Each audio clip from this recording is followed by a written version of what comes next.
Hi, here is my review of Loki Season 2, Episode 5, Science Fiction.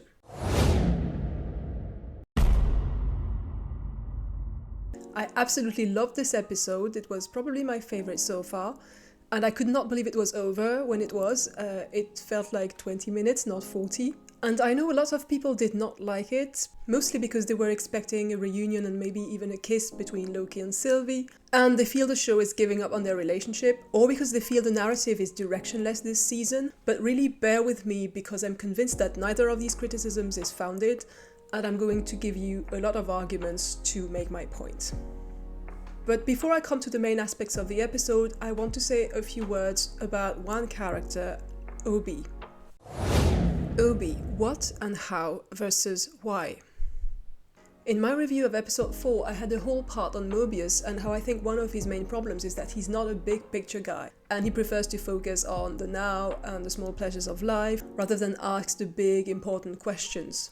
And initially I had a subpart on Obi as well. I decided to edit it out because I felt the video was getting too long, but after seeing episode 5 I just have to include it now.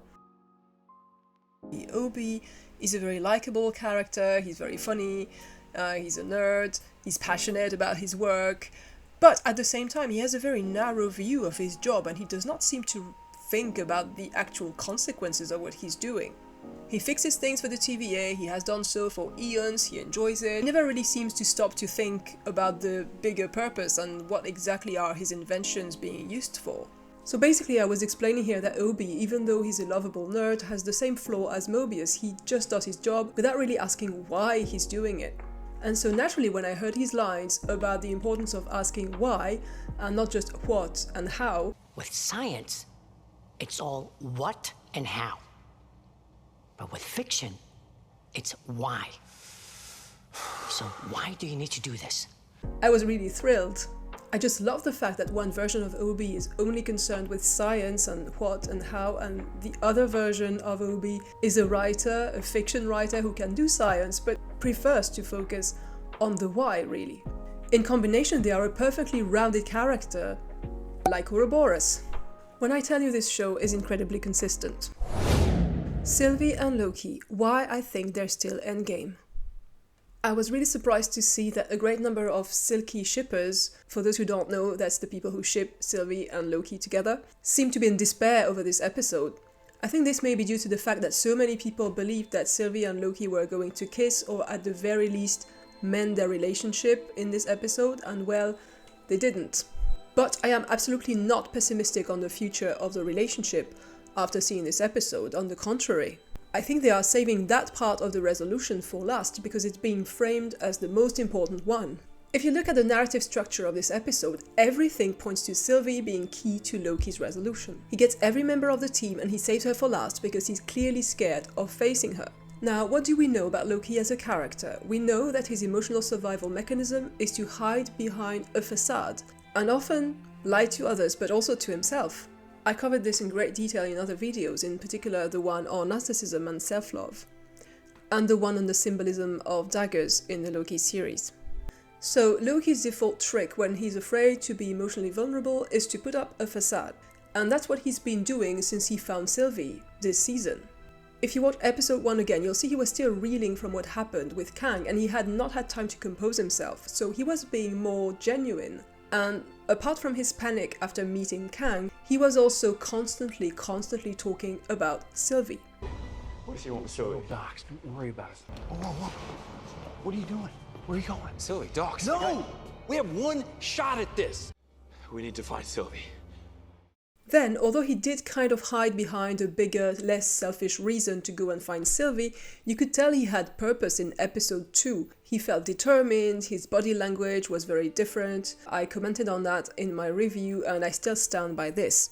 But that completely changed the minute he found Sylvie again. It was especially obvious during that moment in the dogs fight.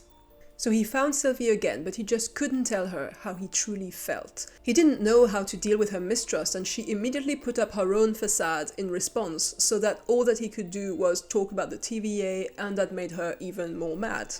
And then they basically remained stuck there. She's constantly been trying to make him say that he cares about her, and he just cannot do it.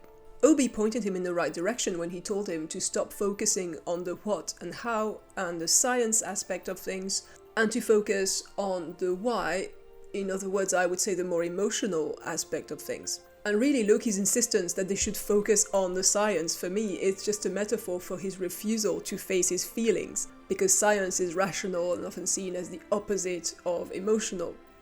Loki also had an open-hearted conversation with Mobius. You saved my life when I first arrived. You saw something in me that I hadn't seen in myself. Are you really my friend? I am. And then his most important conversation this season was the one with Sylvie in the bar, when he finally admitted that what really drives him is still the same fear of being alone. I want my friends back. I don't want to be alone. But still he stopped at "I want my friends back," and he couldn't tell Sylvie what she really, really wanted to hear. "I want you back." This is the key to everything. He needs to tell her that he loves her, because he has never told her this. I mean, yes, he hinted at it pretty clearly, but what he actually told her was, Maybe we could figure it out. Together.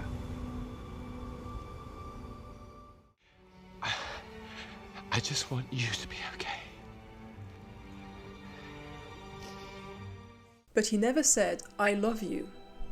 She initiated the kiss. As far as she's concerned, she's never had confirmation on his side that he really loves her. But from the viewer's point of view, it's absolutely clear and obvious that he does love her. Because just look at his face every time he sees her. He practically has a panic attack before going to get her, and he's almost constantly on the verge of tears or actually crying every time he fails to connect with her. And in the end, what triggered Loki's big power-up moment at the end? It was seeing Sylvie getting spaghettified. Yes, he also saw all his other friends go, but there's a reason why the narrative saved her for last, and also why his very first attempt at controlling his time-slipping led him to the moment just before she disappeared. So this is significant for me. It's extremely clear that she is the key to all of this. And when Loki says the real question is not why, but who, he doesn't really say who he means. We assume that he's talking about himself, but he could very well be talking about her. It's not about where, when, or why.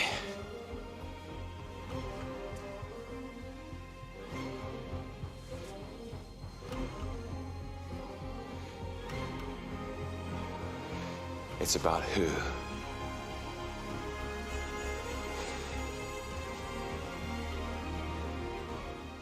As for Sylvie's side of the problem, when Loki said he wanted to find his friends, she pretended to be fine with it and simply told him to go write his own story in a very dismissive way. We're all writing our own stories now.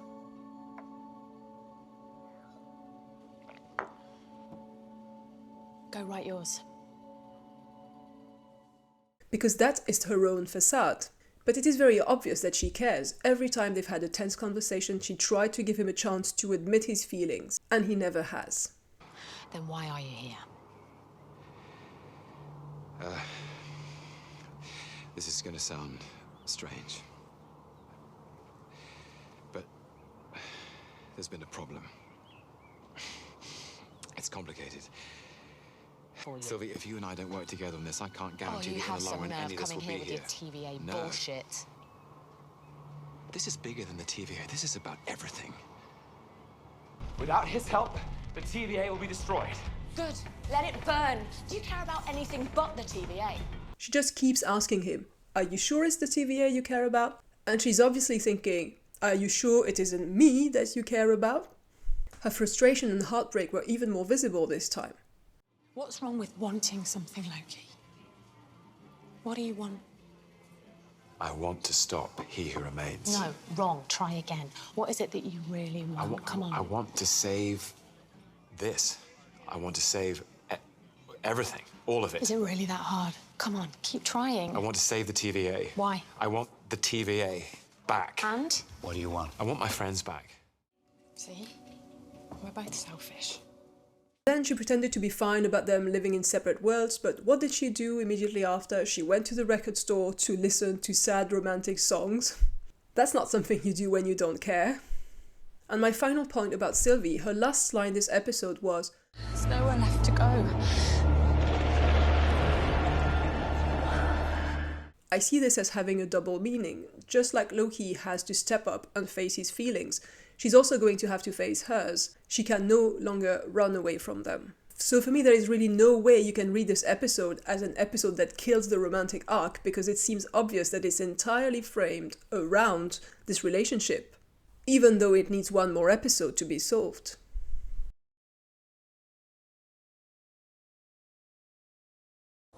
Loki's own narrative loop, Season 1 and Season 2.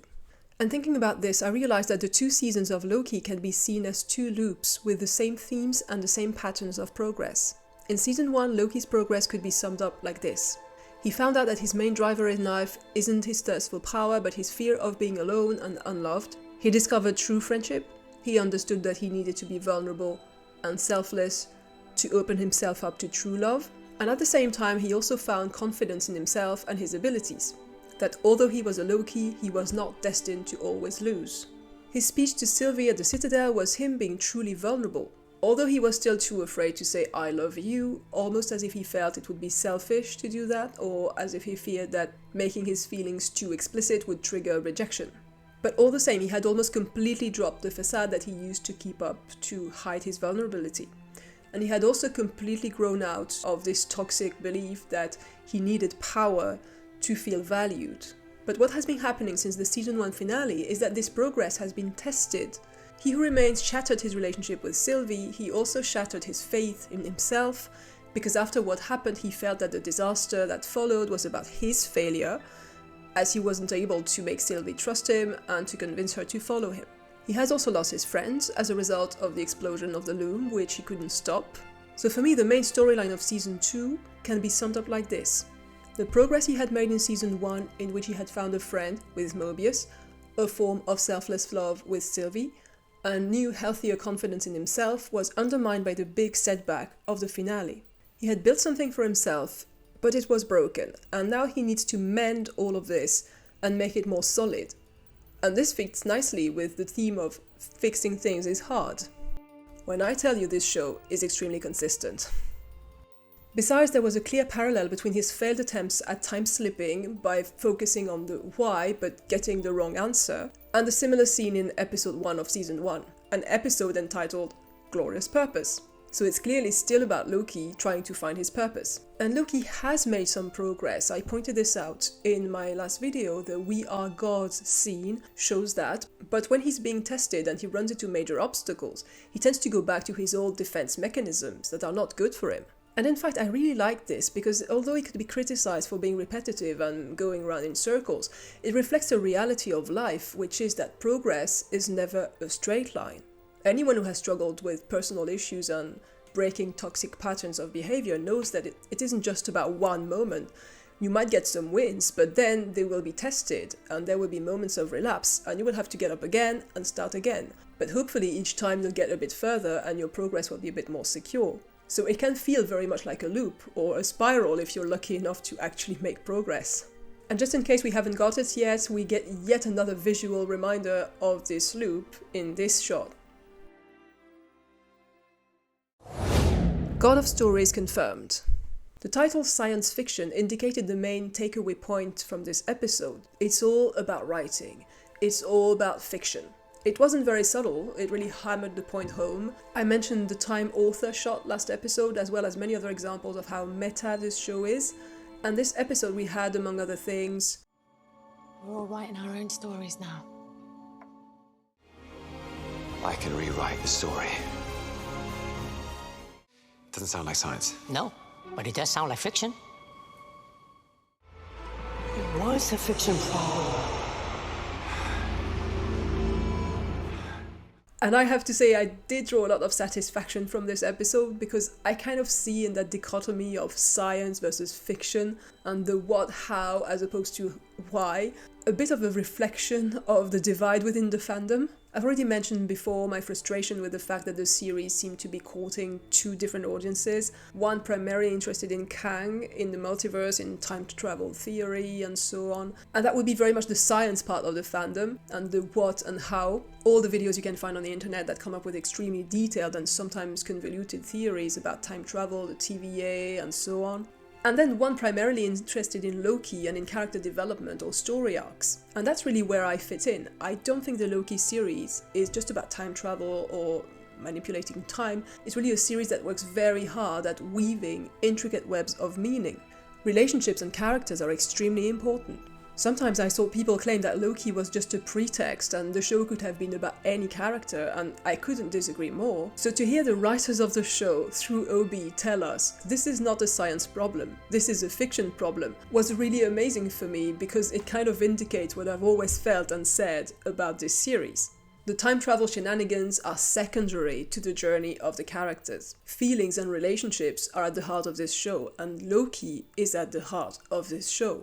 Now, I don't think Loki will be alone, though. I think his destiny is probably not to simply replace He Who Remains as a lone ruler at the end of time. Loki is going to be a counterpoint to He Who Remains, I hope. He Who Remains' main flaw is that he refuses to have any real relationships. As I've said in my previous video, the only partner he can tolerate is an AI.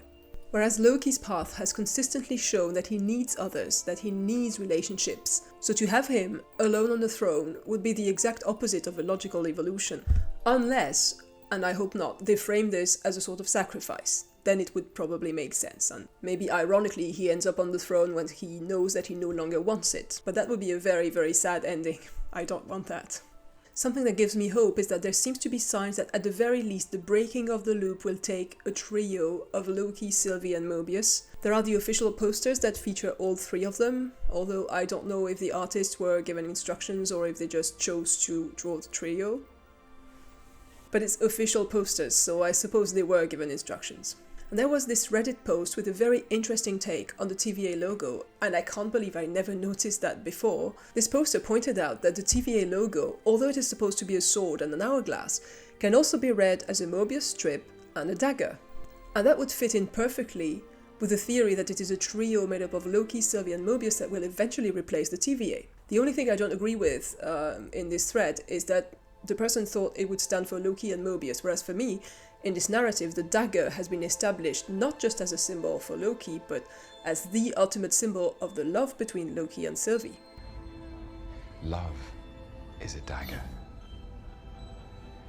Now the big question, to which I do not have an answer, is what kind of rulers they might possibly be. I don't really believe that the TVA needs to be saved. I'm not even sure the Loom needs to be saved. I know I'm not the only one who thinks this. Some of my Twitter friends think the same, that the Loom might be a red herring. So I'm not sure what the solution will be. It looks like Loki is going to start by going back to the Loom scene, but I don't think his first attempt at fixing things at this point in time will be successful. There are other moments when he could try to change things, for example at the Citadel. The trailers suggested that they will be back there at some point. Also the first McDonald's reunion, where he could tell Sylvie that he loves her instead of just talking about the TVA. Initially I said I felt that it wouldn't work if he did that, because he was on a mission for the TVA, so eventually she was going to find out, so using feelings to get to her for that would probably make her even more distrustful. But maybe at this point he would have understood that the TVA does not really matter, so if he just ditches the whole TVA and just tells her, I love you, then maybe it might change things. Or he could go even further. We've seen some scenes from the Time Theatre, so that would be episode 1 of season 1. But honestly, it would be a bit disappointing if he ends up just, undoing the whole story that we have seen. So I hope that's not where they're going. Various remarks. And I have a lot of remarks on this one. The TVA handbook continues to be the MVP this season, and what's hilarious about it is that it was introduced as this boring manual that no one really cares about, and then it becomes one of the keys to everything. I like this irony. Once again, I loved the visuals, and especially the wonky time doors when OB is trying to recreate this makeshift tempad. It's funny to see that Mobius still has this constantly unfazed, upbeat demeanor that he had at the TVA, and he still has this tendency to be obsessed with his mission. He's just literally obsessed with selling jet skis. Our personal watercraft. No, I live in the city. There's not much opportunity, Well, if you live on a river, it could be an exciting way to commute. Well, keep that in mind. Some good financing options available, too. And also this tendency to use food and drinks to cope. And his reason to follow Loki is once again a small detail that he thinks is fun. What were you calling me? Mobius. It's a pretty cool name.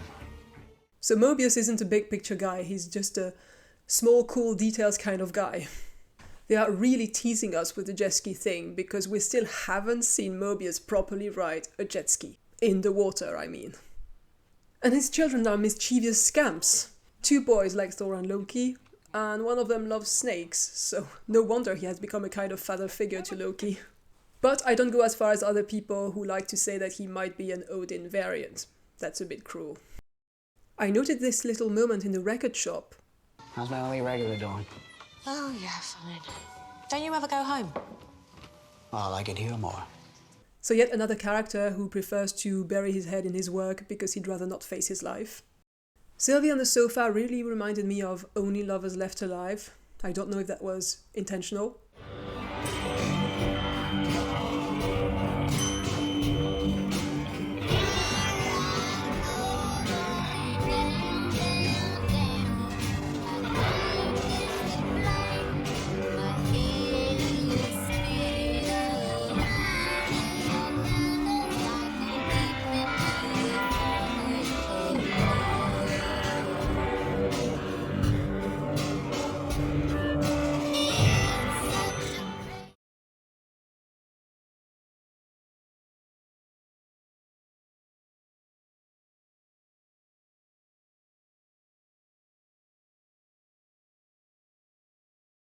And B15 writing things on the cast for a little girl so she wouldn't forget reminded me of Memento. This episode had a great contest of the best what the fuck face, and I'd say it's a tie between B15 and Sylvie. When Loki repeatedly says to various characters, "I promise this will make sense," I promise you this will make sense. I very much have the impression that it's the writer talking to me through him. So thinking back on the 2 seasons, my impression is that there is yet another narrative loop at work here. Basically, Loki, at the end of season 1, episode 5, felt he had managed to do 3 things. 1. Found real friendship. 2. Found selfless love. And 3. Found confidence in himself. Except this progress was still fragile, and it was shattered by He Who Remains and his manipulations. And what Loki has been trying to do with season 2 is very much to rebuild all that, to fix all that, and make it more secure. Getting his friends back, getting his love back, and truly becoming a powerful god.